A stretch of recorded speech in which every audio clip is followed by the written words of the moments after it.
এই নাও তোমাদের কাপড় রেডি। হে দাঁড়াও, এটাতে হাত দিও না, এটা আমার ভাইয়ের জন্য। ভাই নাও, তুমি এটা খাও। হ্যাঁ, আমি শুধু এটা খাইতাম? ওর ভাইকে ভালো ভালো খাবার দেওয়া হচ্ছে, আর আমার বেলা এটা। দাঁড়া, কিছু একটা উপায় বের করতে হবে। হ্যাঁ, বুঝতে পাইছি।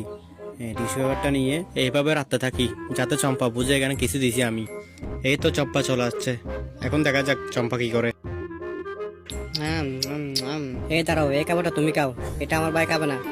না, এটা তোমার ভাই কাক। না, এটা তুমিই খাও, আমার ভাইয়ের জন্য আমি আবার বানাবো। ওকে, আমি খাচ্ছি। চম্পাকে একটু বোকা বানাই। এই নাও ভাইয়া, তুমি এক পিস খাও। না, আমার ভাই খাবে না, এগুলো সব তুমি খাও। এ ভাই আসো, এগুলো খেতে হবে না, আমি তোমার জন্য আবার নতুন করে খাবার বানিয়ে দিচ্ছি, আসো। হ্যাঁ, আজকে চম্পাকে অনেকদিন পর বোকা বানিয়েছি। সবগুলো খাবার আমি এখন আস্তে আস্তে খাবো। হ্যাঁ, ওয়াও, অনেক স্বাদ। আমার চম্পা তো অনেক ভালো রান্না করে। বন্ধুরা, দ্বিতীয় পার্ট দেখার জন্য কমেন্টে বলে যাও, আর ভিডিওটি ভালো লাগলে শেয়ার করে দাও।